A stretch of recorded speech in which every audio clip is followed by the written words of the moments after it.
Hello friends. आज हम सीखने वाले हैं स्केलेटल मसल। उसमें हम पहला देखने वाले कि ओरिजिन क्या होता है। तो स्केलेटल मसल में ओरिजिन होता है। अभी हम पॉइंट वाइज जाएंगे। इसमें आप देख सकते हैं यहाँ पे कि मैंने यहाँ पे बाइसेप का एक एग्जांपल लिया है।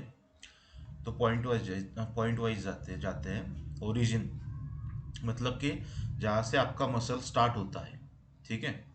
तो वेयर मसल्स ओरिजिनेट्स मतलब जहाँ से आपके मसल की शुरुआत होती है। दूसरा पॉइंट है कि यूजुअली अ प्रॉक्सिमल अटैचमेंट मतलब जो ओरिजिन होता है कोई भी मसल का, तो वो उस अटैचमेंट का प्रॉक्सिमल मतलब पहला वाला पार्ट होता है। अभी इस डायग्राम में आप देख सकते हैं कि यहाँ पे अगर आपको मेरा माउस दिखता रहेगा तो ये बाइसेप का यहाँ पे ओरिजिन है। जहाँ पे आपको ये एरो दिख रहे हैं रेड कलर के। अभी वो एग्जैक्टली कहाँ पे होता है, मतलब एक दो हेड होते हैं, एक कोराकोइड प्रोसेस से निकलता है, एक्सेट्रा एक्सेट्रा। तो उस उतना डिटेल में हम नहीं जाते हैं, बस खाली इतना समझ लो कि ये शोल्डर से आता है, ये शोल्डर रीजन है। तो अपना बाइसेप ओरिजिनेट शोल्डर से होता है, मतलब यहाँ से उसकी शुरुआत होती है। तो बहुत दफ़ा होता कैसे है कि जो ओरिजिन पॉइंट रहता है किसी भी मसल का, स्केलेटल मसल की बात कर रहा हूँ मैं, तो वो हमेशा प्रॉक्सिमल होता है। प्रॉक्सिमल मतलब कि जो पहले आता है, जो बॉडी के सेंटर के करीब रहता है, वो उसका ओरिजिन रहता है, ठीक है। उसका एक और भी डेफिनेशन हो सकता है कि ओरिजिन मतलब क्या, अकॉर्डिंग टू अदर डेफिनेशन, कि ये जो वो पॉइंट जो सबसे ज़्यादा स्टेशनरी रहता है। अभी हम कभी भी बाइसिप करते हैं, लेट्स से हम जिम में जाके डंबल कर्ल करते हैं या फिर बाइसिप कर्ल करते हैं, तो अपना एल्बो, ये जो एल्बो आपको यहाँ पे दिख रहा है, ये हड्डी फोर आर्म की, ये ऊपर नीचे हम इस तरह से मूवमेंट करते हैं। वो टाइम पे बाइसिप यहाँ पे कॉन्ट्रैक्ट होता है, लेकिन ये जो पॉइंट है शोल्डर के यहाँ पे, वो कभी हिलता ही नहीं, वो वहीं पे स्टेबल रहता है। तो एक और जरिया है, एक और वे है डिफाइन करने के लिए कि ओरिजिन किसी भी स्केलेटल मसल का क्या होता है। तो उसके अंदर एक और पॉइंट मिलता है अपने को कि वो चेंजेबल, मतलब जो ओरिजिन रहता है according to this other definition, वो चेंजेबल रहता है, मूवेबल रहता है। और वो कैसे मूवेबल रहता है, तो वो डिपेंड्स अपॉन अपॉन मूवमेंट, मतलब अपने मूवमेंट के हिसाब से वो चेंज होता रहता है। लेट्स से कि हम जिम में लेट्स से बाइसेप कर्ल कर रहे हैं, तो वो टाइम पे जो ओरिजिन पॉइंट है जो अपने शोल्डर में है, वो स्टेबल रहेगा। मूविंग पॉइंट जो है वो यहाँ पे है, जिसको हम इंसर्शन बोलते हैं, जो हम बाद में यहाँ पे आप देख सकते हैं सीखने वाले हैं। फिलहाल बस इतना ही समझ लीजिए कि ये जो है ओरिजिन वो फिक्स भी हो सकता है, जैसे कि बाइसेप कर्ल के टाइम रहता है, और वो मूवेबल भी हो सकता है। अभी मूवेबल मतलब क्या, लेट्स से कि हम बाइसेप कर्ल के बदले अगर हम पुलअप्स कर रहे हैं, और वो भी सुपिनेटेड ग्रिप से, इस तरीके से अगर हम पुलअप्स कर रहे थे, तो वो टाइम पे जो अपना ओरिजिन पार्ट रहता है, जो अपने कंधे में रहता है, वो हिलता है। हम खुद को ऊपर पुल करते हैं वो बार की तरफ, और अपना एल्बो स्टेडी रहता है, मतलब हम इस तरीके से बेसिकली मूवमेंट ये होती है। तो टाइम पे इंसर्शन पॉइंट जो हम बाद में देखेंगे, जो दूर का पॉइंट रहता है, डिजिटल पॉइंट रहता है, वो जो है वो एक दफ़ा एक जगह पे स्थिर है, स्टेबल है।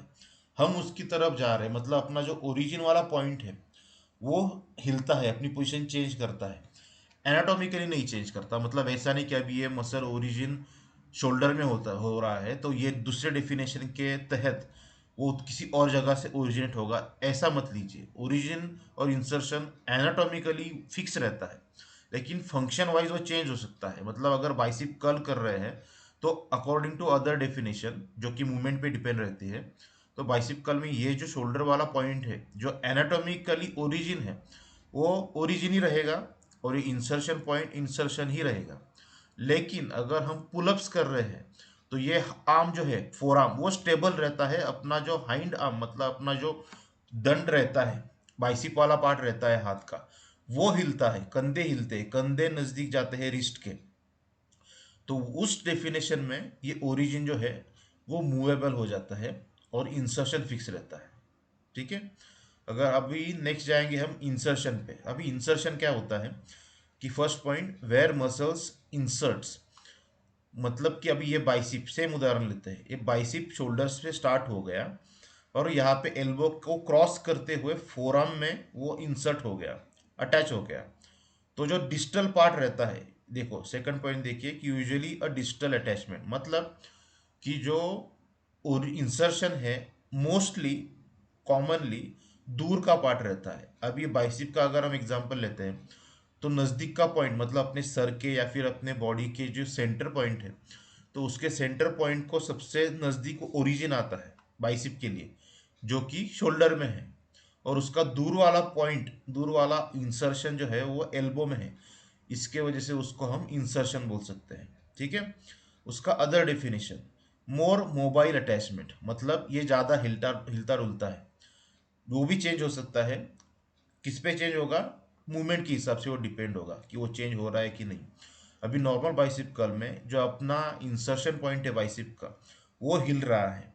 ठीक है, क्योंकि अपना जहाँ पे वो इंसर्ट हो रहा है वो बोन ही हिल रहा है। फोरआर्म हम ऊपर नीचे कर रहे हैं बाइसेप कर्ल में।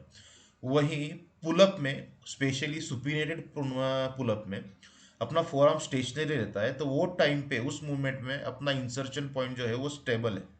तो इस तरीके से वो अपना इंसर्शन पॉइंट या फिर ओरिजिन पॉइंट मूवमेंट के हिसाब से चेंज हो सकता है। ठीक है। एनाटॉमिकली उसका पॉइंट चेंज नहीं होता है। एनाटॉमिकली मतलब क्या, कि बॉडी में कहाँ से वो स्टार्ट होता है, किस हड्डी से निकलता है, या कोई मसल दूसरे मसल से भी निकलता है, वो बहुत डीप है, वो बाद में देखेंगे किसी और लेक्चर में। तो एनाटॉमिकली उसका इंसर्शन पॉइंट दोनों तरफ, मतलब कि जहाँ से वो स्टार्ट होता है और जहाँ से एंड होता है वो फिक्स रहता है। चेंज जो होता है वो मूवमेंट के हिसाब से होता है। कि आई होप इतने आपको क्लियर हो रहा होगा। अभी उसमें हम आगे जाके देखेंगे टाइप क्या रहते हैं। उसमें फर्स्ट टाइप रहता है अटैचमेंट का, कि फ्लेशी अटैचमेंट। फ्लेशी अटैचमेंट मतलब क्या, उसमें पॉइंट है कि often at proximal end of the muscles. मतलब अभी बाइसेप का ये जो प्रॉक्सिमल प्रॉक्सिमल मतलब जैसे कि मैंने पहले भी कहा, जो पॉइंट पहले आता है, जो कि बाइसेप के एग्जांपल में शोल्डर पॉइंट रहता है, तो यहाँ की उसकी जो अटैचमेंट है उसको हम फ्लेशी अटैचमेंट बोल सकते हैं। ठीक है। उसमें और एक सब पॉइंट है, क्या है कि डायरेक्टली अटैचेस टू बोन्स। मतलब कि ये जो टेंडन है बाइसेप का, इंसर्शन पॉइंट पे शोल्डर पे, वो सीधा बोन से अटैच होता है। ठीक है। हर दफ़ा ऐसा नहीं रहता है। हम डिटेल में जब बाद में अगले लेक्चर में या फिर किसी और लेक्चर में देखेंगे तब मैं आपको बोलूँगा कि हर मसल बोन से अटैच नहीं रहता है, कभी वो दूसरे मसल के टेंडन से भी अटैच रहता है। ठीक है। और उसमें फिर सेकंड टाइप आ जाता है कि फाइब्रस अटैचमेंट। फाइब्रस अटैचमेंट में सब टॉपिक आता है कि ब्लेंड्स इनटू मसल शीथ। मतलब मसल की जो शीथ रहती है, मतलब मसल के जो ऊपर का कवर रहता है। जैसे कि अभी मेरा एग्जांपल ले लें। अब भाई ये मेरा हाथ है, उसके ऊपर ये शर्ट की स्लीव है, तो उसको हम शीट बोल सकते हैं। तो ऐसा इमेजिन करो कि नीचे मसल है पूरा, और उस पर उसके ऊपर उसके मसल की शीट है। तो दूसरा मसल इस शीट को, दूसरे मसल की शीट को अटैच हो सकता है। तो वो अटैचमेंट फाइब्रस बन जाती है, वो फ्लेशी नहीं बन जाती। ठीक है। और वो एक टाइम पे, अभी नेक्स्ट पॉइंट हम यहाँ पे देखेंगे कि B point, flesh fibrous attachment में B point also attaches to bones. मतलब ये अटैचमेंट दोनों को हो जाती है। मतलब यहाँ पे अटैच अगर कोई मसल होता है, दूसरा मसल, तो ये शीट पे भी होगा, किसी और मसल के शीट पे भी होगा, और किसी और बोन पे भी होगा। तो इसके वजह से वो फाइब्रस अटैचमेंट बन जाता है। ठीक है। अभी नेक्स्ट टॉपिक हम कवर करेंगे एगोनिस्ट और एंटागोनिस्ट में, और सिनर्जिस्ट में। मतलब बेसिकली मसल के अलग अलग टाइप रहते हैं। अभी फर्स्ट टाइप है एगोनिस्ट। उसमें हमें देखने को मिलता है कि primary muscle primary muscles of the movement. मतलब क्या, अगर हम कोई भी मूवमेंट करते हैं तो मूवमेंट करने के लिए ऑब्वियसली हमें मसल की ज़रूरत रहती है। मसल ही कोई भी मूवमेंट अपने बॉडी में करवाते हैं। तो जो मसल सबसे ज़्यादा एक्टिव रहता है किसी भी मूवमेंट में, उसको हम एगोनिस्ट बोलेंगे। अभी यहाँ पे हम इमेज में आप देख सकते हैं कि ये हमने बाइसेप कर्ल का एग्जांपल लिया है। ठीक है। अब ये फर्स्ट इमेज में आर्म पूरा सीधा है, मतलब एक्सटेंडेड पोजीशन में ये आर्म है। ये ऊपर वाला मसल जो है वो बाइसेप है, नीचे वाला जो ज़्यादा डार्क कलर का है वो ट्राइसेप है। ठीक है। तो इस स्ट्रेच पोजीशन में, एक्सटेंडेड पोजीशन में बाइसेप, जो कि अपना फोकल पॉइंट है जहाँ पे हम फोकस कर रहे हैं बाइसेप पे, तो बाइसेप इस पोजीशन में स्ट्रेच्ड है।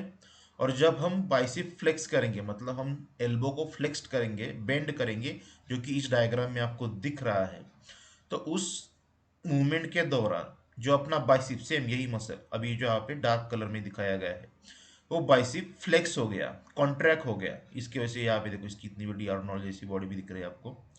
एनीवेज, तो ये बाइसिप उसका मेन फंक्शन क्या है, तो एल्बो का मूवमेंट करवाना, फ्लेक्शन करवाना, मतलब एल्बो को बेंड करवाना, वो मेन काम है बाइसिप का। तो इस मूवमेंट के लिए बाइसिप मसल एगोनिस्ट मसल बन जाता है, क्योंकि वो मूवमेंट मैक्सिमम अमाउंट, मैक्सिमम मतलब परसेंटेज में जो करवा के लाता है वो बाइसिप है।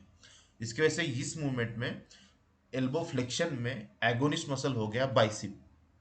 Okay, I hope it's clear. उसके बाद नेक्स्ट टाइप आ जाता है कि एंटागोनिस्ट।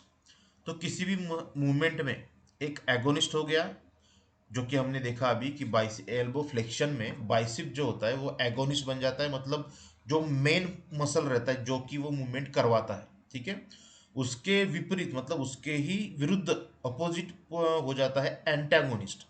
मतलब क्या, अभी इस एग्जांपल में एल्बो फ्लेक्शन में बाइसिप एगोनिस्ट हो गया, और ट्राइसिप जो कि पीछे वाली मसल है वो एंटागोनिस्ट बन जाती है। मतलब हम इसमें हम देखेंगे अभी, ठीक है। तो एंटागोनिस्ट में फर्स्ट पॉइंट आता है कि इट स्टॉप्स और स्लोज डाउन द मूवमेंट। मतलब क्या, अभी इस एग्जांपल में एल्बो फ्लेक्शन में जो पीछे वाला ट्राइसिप है, आपको पता, इतना तो बेसिक पता ही रहेगा आई होप, कि पीछे वाला मसल, हाथ के पीछे वाला मसल ट्राइसिप रहता है। तो पहले डायग्राम में ट्राइसिप जो है वो कॉन्ट्रैक्टेड है, क्योंकि उसका काम एल्बो को स्ट्रेट करना है, ठीक है। लेकिन जब हम एल्बो को बेंड करते हैं, फ्लेक्स करते हैं, तो वो टाइम पे सेम ट्राइसिप जो कि पीछे वाली मसल है उसको स्ट्रेच होना चाहिए।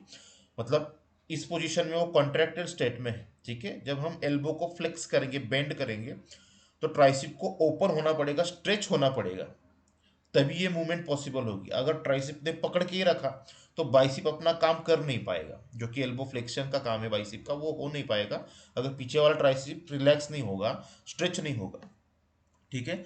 तो इस एंगल से मैं बात कर रहा हूं कि ये एंटागोनी जो मसल रहता है वो स्टॉप कर सकता है मूवमेंट को किसी भी, या फिर स्लो कर सकता है।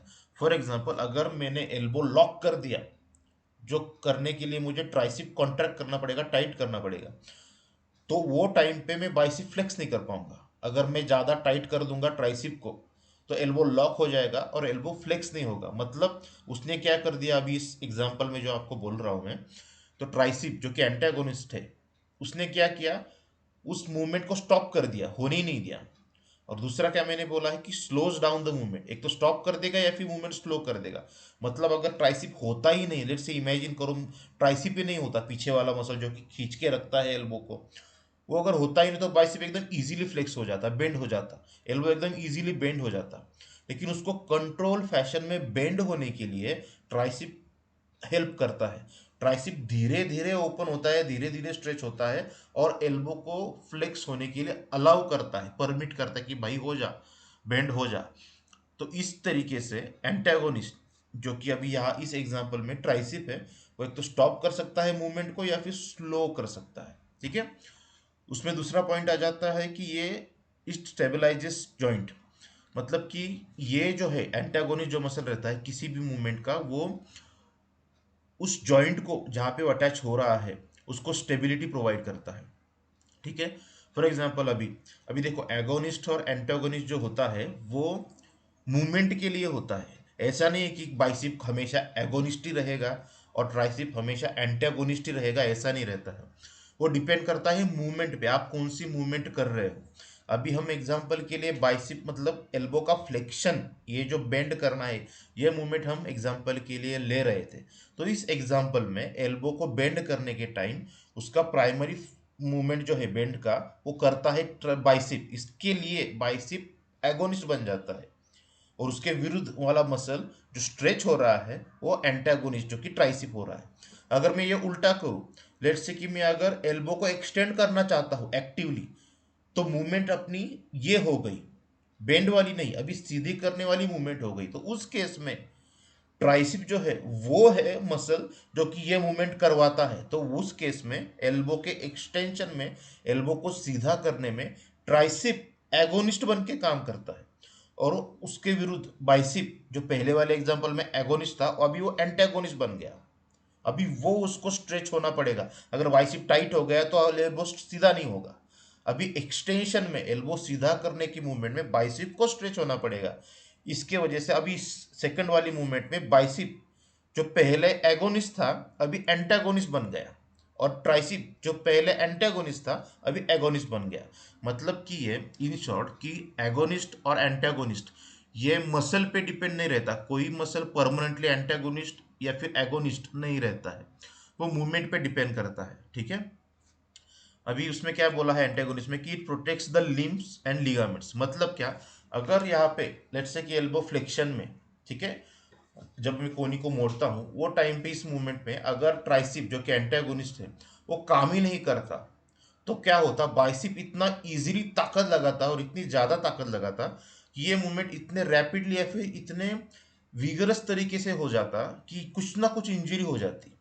एक तो जॉइंट को इंजरी होती या फिर जॉइंट के आसपास जो कोई अपने लिगामेंट रहते हैं उसको डैमेज हो जाता। वो हो नहीं पाता क्योंकि ट्राइसिप जो है वो इतनी इजीली एल्बो को बेंड होने देता नहीं। इसीलिए हर मूवमेंट में एंटागोनिस्ट का एक अपना ही मतलब महत्व होता है, इंपॉर्टेंस रहता है। ठीक है, आई hope it's clear. Next type होता है सिनर्जिस्ट। अभी इसमें हम देखते हैं इनडायरेक्टली असिस्ट मूवमेंट। ठीक है, उसका एग्जांपल मैंने यहाँ पे दिखाया दिया है स्कैपुला और ग्लूट्स ड्यूरिंग स्क्वाट्स। ठीक है, अब इस कैपुला का डायग्राम तो अपने पास नहीं है, हमने डायग्राम में ग्लूट्स लिया है, तो मैं ग्लूट्स को एग्जांपल बना के ये पॉइंट आपको एक्सप्लेन करूंगा सिनर्जिस्ट वाला। तो सिनर्जिस्ट में पहला मुद्दा है इनडायरेक्टली असिस्ट द मूवमेंट। अभी मैं आपको एग्जांपल को एक्सप्लेन करते हुए ये मुद्दा ये पॉइंट आपको बताऊंगा। ठीक है, अभी इस डायग्राम में आप देख सकते हैं, पहले ये डायग्राम को हम परिचित कर लेते हैं, पहले हम देख लेते हैं कि डायग्राम भाई है क्या। तो ये जो है ये स्पाइन है, ये स्पाइन हो गया, ये जो दिख रहा है आपको हड्डी, ठीक है, ये पेल्विस हो गया कूल्हे का हड्डी। ये जो ऊपर वाला हड्डी है जो अपने थाई का हड्डी हो गया, फीमर हम बोलते हैं मांडी वाला हड्डी। नीचे ये आपका नी हो गया घुटना, ये नीचे वाला हो गया वो आपका शिन हम बोलते हैं, जिसको हम मेडिकल टर्म्स में टिबिया बोलते हैं, दोनों बोन होते हैं टिबिया फिबुला, टिबिया बोलते हैं। ठीक है, और ये अपना एंकल हो गया, फुट हो गया। अब ये जो आगे वाला मसल हमें यहाँ पे जो दिख रहा है, ठीक है, ये है रेक्टस फिमोरिस, यहाँ पे आपको दिख रहा है रेक्टस फिमोरिस। ठीक है, जो कि अपने क्वाड्स मतलब जो थाई मसल रहते हैं, थाइज में 4 मसल रहते हैं, उसमें से एक मसल ये हो गया, ठीक है, रेक्टस फिमोरिस। तो वो अटैच होता है पेल्विस से, पेल्विस अपने हिप के ऊपर आ जाता है। ठीक है, तो ये जो रेक्टस फिमोरिस है वो हिप के ऊपर अटैच हुआ, ओरिजिन हुआ। ओरिजिन इंसर्शन वाला कंसेप्ट हमने पहले ही समझ लिया है, आई होप इट्स क्लियर नाउ, कि जो रेक्टस फिमोरिस है वो अपने पेल्विस से ओरिजिनेट हुआ, जो कि हिप के थोड़ा ऊपर आ जाता है। मतलब क्या कि रेक्टस फिमोरिस हिप जॉइंट को क्रॉस कर रहा है, यहाँ पे उसको ओवरलैप कर रहा है। ठीक है, और वो अटैच कहाँ पे हो रहा है, नी पे। नी पे एक्चुअली नहीं होता, वो नी के और आगे जाके टीबिया पे अटैच होता है वाया टेंडन। तो रेक्टस फेमोरिस का ओरिजिन कहाँ पे हुआ, हिप के पहले पेल्विस में कूल्हे की हड्डी में, और उसका इंसर्शन हुआ नी के बाद। मतलब दो जॉइंट, नी जॉइंट और हिप जॉइंट दोनों को क्रॉस कर रहा है वो रेक्टस फेमोरिस। ठीक है, हम बेसिक एनाटॉमी पहले समझ ले रहे हैं। अभी है ग्लूटियस का, हमने यहाँ पे एग्जांपल लिया है ग्लूटियस मैक्सिमस, और भी मसल रहते हैं ग्लूटियस में, हम पहले बस यही देख रहे हैं अभी फिलहाल एग्जांपल के लिए ग्लूटियस मैक्सिमस। अब ये मसल जो रहता है वो पेल्विस, ये पूरा इतना ही पेल्विस नहीं, पेल्विस पीछे भी है, तो पेल्विस से निकलता है कूल्हे की हड्डी से निकलता है, और यहाँ पे फीमर पे, यहाँ पे बहुत सारी नॉचेस रहती है, खड्डे रहते हैं, वहाँ पे रिजेस रहते हैं, वहाँ पे वो अटैच हो रहा है। मतलब अभी ग्लूटियस का ओरिजिन ये पेल्विस हो गया कूल्हे वाला हड्डी, और ये मांडी के हड्डी पे वो इंसर्ट हो रहा है। ठीक है, ये दो अटैचमेंट उसकी हो गई। तो ये दो मसल उसकी एनाटॉमी मैंने यहाँ पे आपको एक्सप्लेन कर दी है। ये जो प्रोफाइल हम देख रहे हैं इमेज में वो साइड प्रोफाइल है, मतलब हम किसी इस हड्डी को, इस बंदे को हम साइड से देख रहे हैं, वो इस तरफ फेस कर रहा है, लेट से इस तरफ उसका फेस है। ठीक है, कर्सर दिख रहा है आपको आई होप, इस तरफ उसका फेस है और इस तरफ उसका पीठ है। ठीक है, अभी यहाँ पे ग्लूटियस मैक्सिमस क्या बन के काम कर रहा है, सिनर्जिस्ट बन के। कैसे, मैं आपको बोलता हूं अभी। जब हम स्क्वाट्स करते हैं, ठीक है, स्क्वाट्स करते हैं तब क्या होता है, ये नी थोड़ा आगे जाता है, हिप जो है वो नीचे और थोड़ा पीछे की तरफ जाता है। तो जब भी हम स्क्वाट्स करते हैं, ठीक है, बैठक लगाते हैं, तो अपने मांडी वाले जो मसल रहते हैं, जो आगे की तरफ रहते हैं, जिसमें एक मसल है जो हमने यहाँ पे एग्जांपल के बतौर लिया है, रेक्टस फीमोरिस, वो भी स्ट्रेच होता है, ठीक है, और ग्लूटियस भी फायर करता है।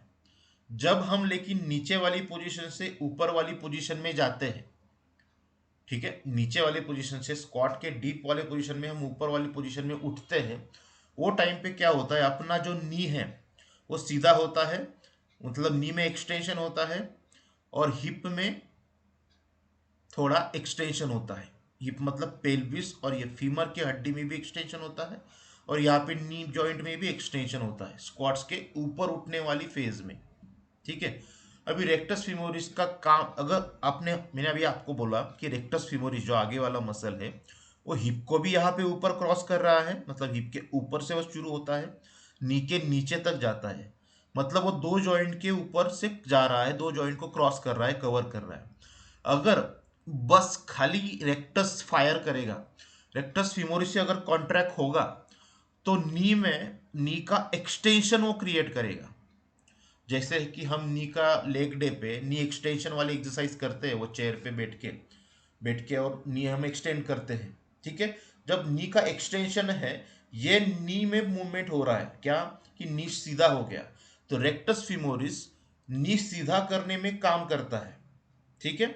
लेकिन जब हम एप्स करते हैं, लोअर एप्स करते हैं, कैसे, किसी जगह पे पुलअप बार पे लटकते हैं और पूरा अपना लेग सामने की तरफ से ऊपर लेते हैं, लोअर एप्स लगाते हैं हम जैसे, तो वो पोजीशन में ऑब्वियसली अपने एप्स काम करते हैं, लेकिन वहां पे उस पोजीशन में हिप का फ्लेक्शन भी होता है, ठीक है। अपना फीमर डायग्राम में आप देखना, मुझे भी समझना, डायग्राम भी देखना, थोड़ा इमेजिन करना, थोड़ा इमेजिन करने की जरूरत है आपको।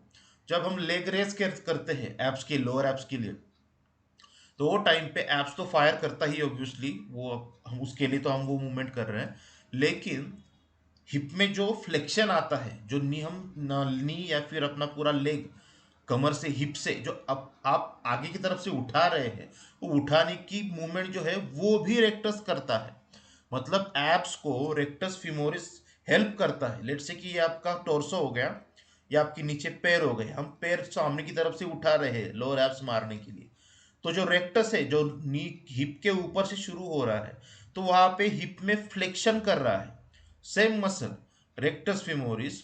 जब हम नी को एक्सटेंशन करते हैं लेग्स मारने के टाइम, सीटेड नी एक्सटेंशन जब हम करते हैं, तो ये रेक्टस फेमोरिस नी में एक्सटेंशन करवाता है। लेकिन वही मसल जब हम ऐसे सीधा लटक के लोअर एप्स मारते हैं, तो हिप्स में वो फ्लेक्शन करवाता है। मतलब कॉमन सी बात है, अगर वो मसल रेक्टस फीमोरिस अगर नी को क्रॉस करता है और हिप को भी क्रॉस करता है, तो अगर वो दोनों कॉन्ट्रैक्ट होगा, दोनों तरफ से एक दूसरे के नजदीक आएगा, दोनों अटैचमेंट से, तो नी में जाहिर सी बात है कि वो एक्सटेंशन करवाएगा और हिप में फ्लेक्शन करवाएगा, ठीक है। लेकिन जब हम स्क्वाट्स कर रहे हैं, जब हम नीचे बैठ रहे हैं और ऊपर उठ रहे हैं, तो वही रेक्टस फीमोरिस जब हम ऊपर की तरफ जाते हैं, तो नी में तो ठीक है, नी में तो एक्सटेंशन हो गया, लेकिन हिप में भी एक्सटेंशन हो रहा है। लोअर एप्स जब हम कर रहे थे लेग रेज में, तो वो टाइम पे नी हिप में फ्लेक्शन हो रहा था, लेकिन स्क्वाट्स में क्या कर रहे हैं हम, सीधा उठने के टाइम नी हिप में एक्सटेंशन हो रहा है, पीछे की तरफ हड्डी जा रही है, ठीक है, जो कि रेक्टस का काम नहीं है। रेक्टस फीमोरिस का काम क्या था, जब हम लेग एक्सटेंशन कर रहे थे, सीटेड लेग एक्सटेंशन कर रहे थे, वो टाइम पे रेक्टस फीमोरिस का काम नी में घुटने को सीधा करना था, ठीक है। वो सेम काम स्क्वाट्स में भी वो कर रहा है, जब हम नीचे वाली पोजीशन से ऊपर उठ रहे हैं तो घुटना सीधा हो रहा है, तो रेक्टस फीमोरिस नी में सेम ही काम कर रहा है, लेकिन हिप जॉइंट में वो अलग अलग काम कर रहा है। जब हम बस खाली लेग रेस कर रहे थे, तो उस टाइम पे वो हिप में फ्लेक्शन करवा रहा था, लेग्स को उठा रहा था सामने की तरफ से, रेक्टस फीमोरिस। लेकिन स्क्वाट्स में जब हम उठ रहे हैं, तो वो टाइम पे हिप में एक्सटेंशन हो रहा है, तो ऐसे कैसे? तो इस मूवमेंट में अगर हिप जॉइंट में अगर ग्लूटियस नहीं रहता, ये जो पीछे वाला सीट कूल्हे वाला जो पीछे सीट का जो मसल है ग्लूटियस मैक्सिमस, मैंने जो डायग्राम में बोला है, वो अगर वहां पे लेट से कि नहीं है, हमें ग्लूटियस मैक्सिमस ही नहीं है, ठीक है, तो वो टाइम पे स्क्वाट होने के टाइम हम नीचे की पोजीशन से ऊपर जा ही नहीं पाते। क्यों नहीं जा पाते? क्योंकि जो रेक्टस है, जो कि सामने वाला मसल है, वो हिप को एक्सटेंड होने ही नहीं देता। उसका काम हिप को फ्लेक्स करना है, तो एक्सटेंड नहीं होने देगा। लेकिन फिर भी हो रहा है, क्यों? क्योंकि वो मूवमेंट में, स्क्वाट की अप मूवमेंट में ग्लूटियस मैक्सिमस जो है वो सिनर्जिस्ट बन के काम कर रहा है। मतलब क्या? जो बाकी के मसल्स काम कर रहे हैं उसको वो बेसिकली हेल्प कर रहा है वो मूवमेंट में। क्योंकि अगर जो हिप में अगर ग्लूटियस नहीं रहता तो हम नीचे वाली फेस से स्क्वाट की ऊपर उठ नहीं पाते, क्योंकि उस मूवमेंट में हिप में एक्सटेंशन होता है और रेक्टस फेमोरिस हिप में फ्लेक्शन करवाता है, उल्टा करवाता है। तो ये पॉसिबल इसी वजह से हो सकता है क्योंकि वहां पे ग्लूटियस मैक्सिमस जो पीछे का मसल है सीट का, वो असिस्ट कर रहा है रेक्टस फिमोरिस को हिप का एक्सटेंशन करवाने में। तो हिप एक्सटेंशन में वो स्क्वाट के दौरान ग्लूटियस मैक्सिमस सिनर्जिस्ट बन के काम कर रहा है। यहाँ पे मैंने जो पहला मुद्दा है कि सिनर्जिस्ट मसल में कि इनडायरेक्टली असिस्ट मूवमेंट, इनडायरेक्टली वो हेल्प करता है वो मूवमेंट में। थोड़ा कॉम्प्लिकेटेड है, आई नो। फिर से मैं एकदम रैपिड फायर में आपको बताता हूँ। आई होप बेसिक कंसेप्ट आपकी क्लियर हो चुकी होगी। देखो, एनाटॉमी साइड से हम देख रहे हैं, ये आपका मन का हो गया, स्पाइन हो गया, ये आपका हिप बोन हो गया, पेल्विस, ये आपका फीमर हो गया जो मांडी का हड्डी रहता है, ये आपका घुटना नी, ये आपका टिबिया जो मांडी के नीचे वाला हड्डी रहता है वो। ये सामने की तरफ जब आप लाल लाल देख रहे हैं वो मैंने मसल बोला है जो कि है रेक्टस फीमोरिस।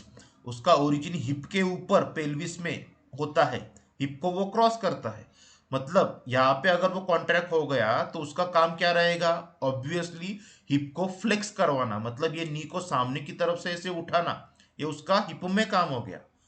वही नी को भी क्रॉस करता है, नी के बाद वो अटैच होता है यहाँ पे रेक्टस फीमोरिस। तो नी में उसका क्या काम क्या हो गया कि नी को सीधा करवाना। लेट्स से कि अगर ये नी, ये यहाँ पे एंकल जो यहाँ पीछे होता, ऐसा बेंड होता यहाँ पे वो नी, तो रेक्टस फीमोरिस नी में उसको सीधा करवाने का काम करता, ठीक है।